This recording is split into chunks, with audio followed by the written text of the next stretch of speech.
Today I would like to discuss the process of hydraulic fracturing, or fracking as it's commonly called, and we're going to look into the benefits and the hazards involved with it. The process of hydraulic fracking has definitely been a huge center debate between environmentalists, scientists, and ecologists. And of course, then you have the companies that are looking for the fuel and using the process. So it's been a debate since the early 1940s, since fracking has started, and it probably will be around for a long, long time until they stop using the process, I'm guessing.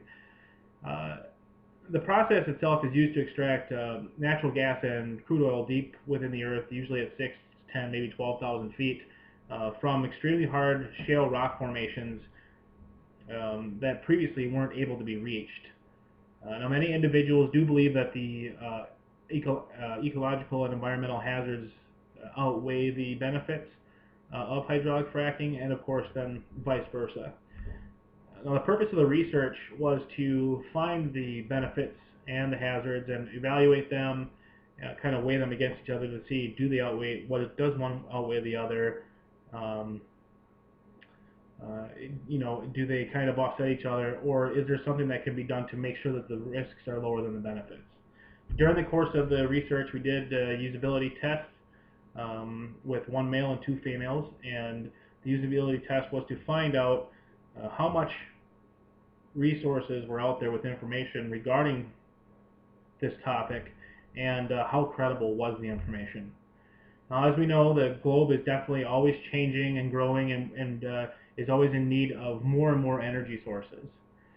And especially here in the United States, we commonly depend on other parts of the world to sell us energy sources, and we just weren't able to produce enough offshore or onshore before the hydraulic fracking process came into play in a bigger picture. Now, the process is usually used in existing wells that were once thought to be extinct or no longer usable because of the hard rock formations that the conventional drills weren't able to go through, because it was just wrecking equipment, and it was too expensive to keep replacing it to try to get at that source. Now, many of the researchers were very aware of the fact that this energy source is there, like I said, and they had to figure out a way to retrieve this gas instead of just kind of tossing the well aside and saying, okay, it's done, let's go find another one. Now, the fracking does cause small earthquakes deep within the earth, and if proper measures aren't taken, the underground water can become contaminated. So can surface water from runoff or improper storage of the used hydraulic fluids. But according to Energy from Shale, which is a fracking research company, usually the fracking process consists of drilling a hole, filling it with cement around the outside of the casing, then going on to the next stage. And they repeat that over and over and over until they hit the shale rock formation, and that is to help prevent what they call blowback, or gases escaping the hole to the surface. Now, there are many local, state, and federal laws and requirements that these companies have to follow to help prevent the pollution of underground water, surface water, or the air. And if they are found in violation of these laws, they will shut down the operation until it is brought up to code. Now, the use of fracking is increased, definitely, to capture the production of natural gas and other fuel resources underground. It helps generate electricity, and we are trying to replace the burning of coal with the burning of natural gas. Now, the burning of natural gas is 2 to 3 times less likely to put carbon or carbon particulate matter into the air, which also slows down the global warming. And many green advocates provide that natural gas is a cleaner burning fuel, but they would like to see something that doesn't put anything into the air. But at the same time, this is definitely a great improvement from burning coal.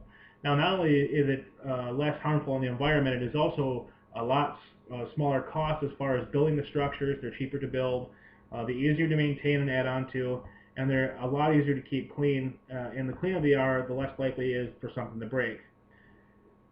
Hydraulic fracking also allows energy companies to extract those sources from places that were once thought not to be accessible, and so that has increased production here in the U.S.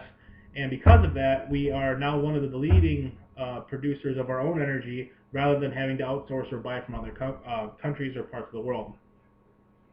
Now, there are also many economic advantages when it comes to fracking. The fracking industry supported 2.1 million jobs across all 50 states in 2012, and they say by the year 2025 that it will support nearly 4 million jobs across all 50 states. Now, when a well is no longer usable, they seal it with concrete, and we're going to get to that. I actually want to cover the stages of hydraulic fracking. Now, there are 5 separate stages. The first stage is the acid stage.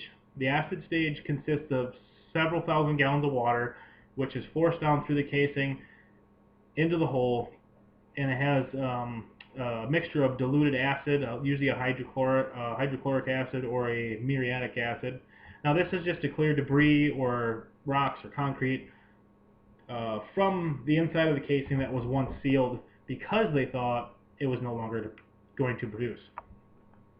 Now, the second stage is the pad stage, and that's basically the process of pushing material, which is like ceramic beads or sand, along with the hydraulic fluid and the fresh water down through the casing to fracture the shale rock formation, and in turn what happens is it forces the gases up to the surface and into a capturing facility.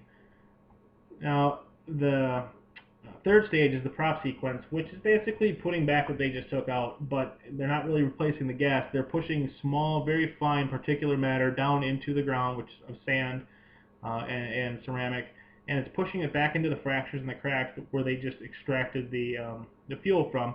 If you think of it like a bruise, if you bruise yourself, the blood rushes to the surface. Well, the same with fracturing. When they fracture or hurt the ground underneath, the gas rushes to the surface, and so does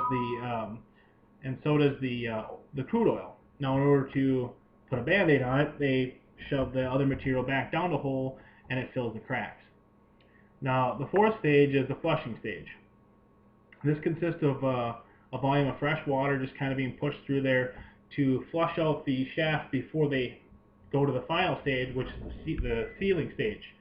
Now, this is basically done with a concrete mixture that is forced down through the casing and is pushed all the way to the end of the hole to the surface to completely seal the well. And of course, along with the benefits always comes some kind of a hazard. You know, the hazards that are associated with fracking are mostly environmental. They're worried about the equipment that's being used.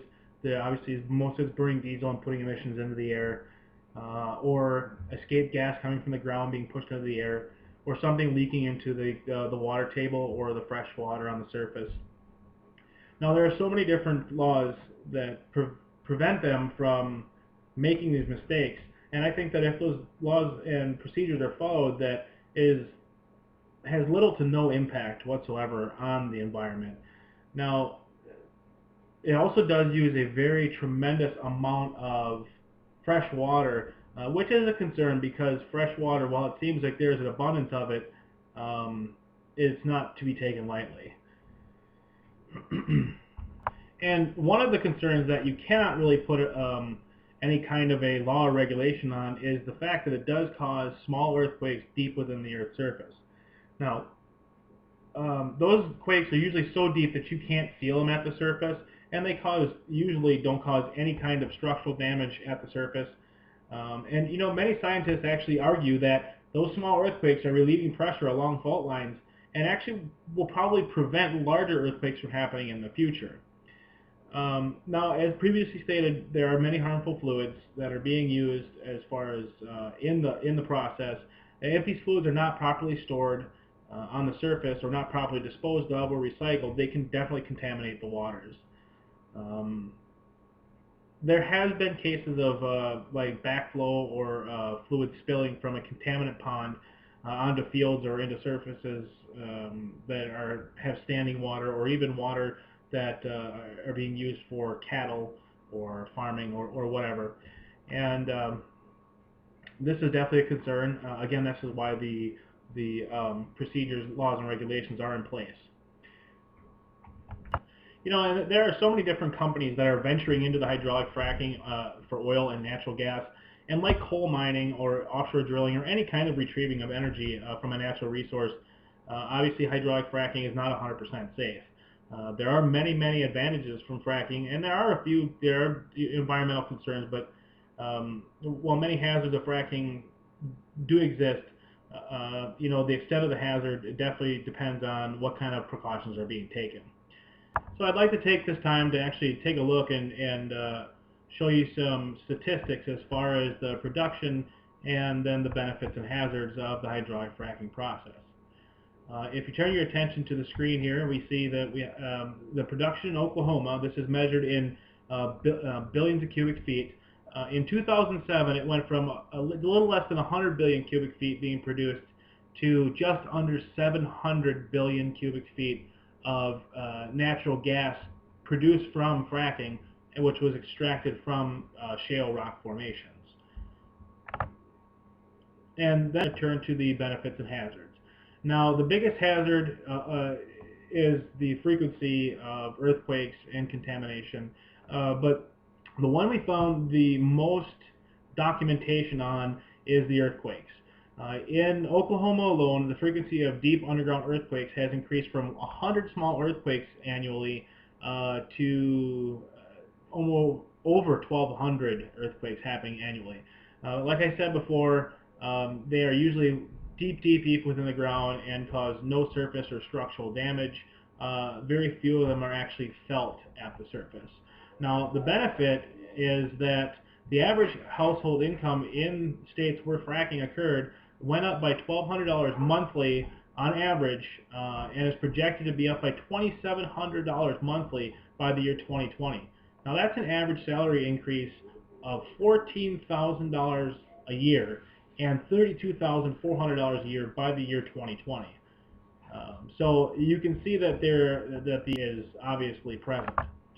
And now, when it comes to drills or wells being drilled, it shows here in this diagram that since 2005, over 80,000 wells have been drilled or tapped back into that were already existing.